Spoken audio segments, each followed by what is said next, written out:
My mom wanted me to be a truck driver because that would mean I would make $24,000 a year if I went to Truck Masters, and that would be twice what my father made. And she thought that would happen, but something inside of me said, I don't want to drive a truck. There's something else that matters more to me, and I decided I was not going to go for money instead of passion. And the rewards have been pretty amazingly better than being a truck driver. It's not bad being a truck driver, it's just not what I was after. And I look back, and one of the things that helped me was my original teacher, Jim Rohn, who was a personal development speaker. I went to hear when I was 17. He said something the first time I heard him, and he said, you know, it's really simple. If you want life to change, you got to change. If you want life to be better, you've got to get better. It's the only way it happens. And luck will show up for people and it'll leave them. But if you're constantly improving who you are and what you give, game over.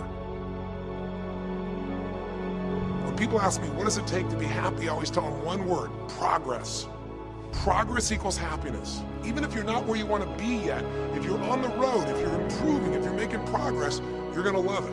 You're going to feel alive. On the other hand, it doesn't matter how successful you are. If you stop growing, you start dying inside. I've always had this belief: if you want to be successful at anything in life, never leave the sight of setting a goal without doing something that commits you to fulfillment. If you get, like, you're in state, right, when you do something. While you're in state, that's the time to commit yourself to something that makes you follow through. So I'd call somebody up, I'd schedule something, I'd lock in the next meeting, I'd sign up for the class, I'd enroll the guy who was going to mentor me, I'd set the meeting with a mastermind of people I met. I did something so that whatever I committed to, there was something when I went home that would pull me there. It's structure.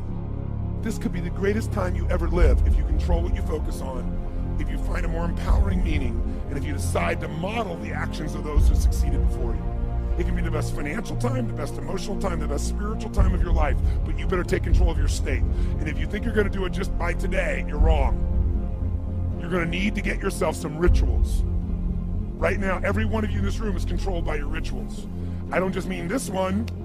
I mean every morning you get up. I know your body. I can look at your body right now, and I can guess your rituals. Some of you, your rituals to work out 5 times a week, I can see it clearly. 4 to 6 times a week, it's obvious. Because you couldn't look like that if you didn't do that. Some form of workout. I don't care if it's walking, lifting, whatever. Some of you, it's obvious that lifting weights is part of it. You can see by that man's muscles. I know what his rituals are. Because your life comes from your rituals. And if you don't develop the ritual, you're kidding yourself. How many agree with me on this? Raise your hand and say, I. And there are rituals that put you in state, and there are rituals that take you out of state. But if you've got what you know, that focus, the target, and you got the toolbox, and you're still not getting what you want, it's because you got inner conflicts. That's the third pillar. You've got to resolve your inner conflicts. Because that, as I tried to explain to you, 80% of success in anything is your psychology, and 20% is the mechanics. So those inner conflicts are when you take 2 steps forward, you pull 3 steps back. Right? When you say, boy, I'm totally committed to this, but you don't follow through. This is my expertise, the why guy part. Why? Why do you keep saying you want this? You have crystal clarity, you have the tools, and you're still not getting it? There's a conflict in you. Align your life with what is most important to you. And then once you are in a position where you're aligned, guess what you'll do? Take action. You won't even have to work at it. When everything's in alignment, there's nothing pulling you away, boom, you go for it. Progress comes when you tell yourself the truth and you're able to feel the uncertainty and take action anyway. The thing that stops us all is fear. It's no surprise. Fear of failure, fear of rejection, fear of the unknown, fear of not looking good. And that fear we could translate into the simple thing of uncertainty. Now, when you look at someone who's incredibly successful, you look at someone who's truly a leader in their life or in their field, the one thing they have in common is they exude this sense of certainty. Now, where's that come from? Is it inborn? Are they lucky? Are things just going their way?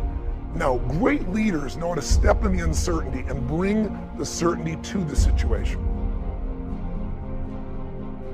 Most people in life, we really feel like the level of stress in our life comes to how much of life do you feel like you control, or how much does life control you? Do you tend to control more of what's going on, or events controlling you? It's very easy to have those events start to take control unless we take control of what's between our ears, our own mind. You see, what you and I focus on massively affects how we feel, whether we're thriving or surviving.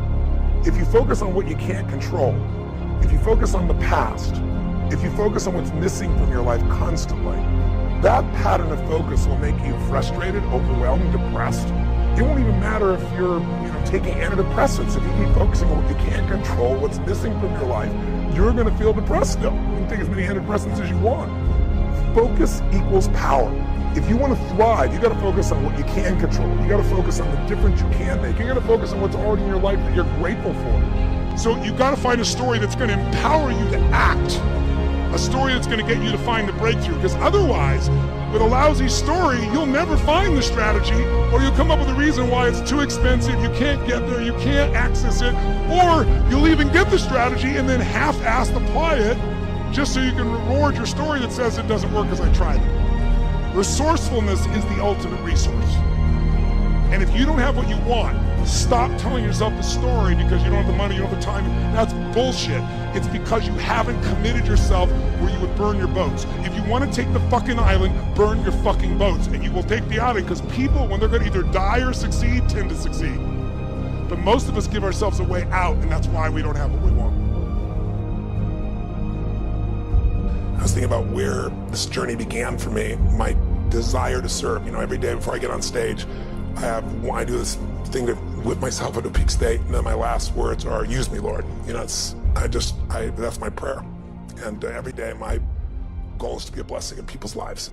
Just do more, give more, share more, create more. What you need will be there. It's like air. You don't stop to think about when you take a breath whether it'll be there or not. It's always going to be there. Yeah. You just got to do your part.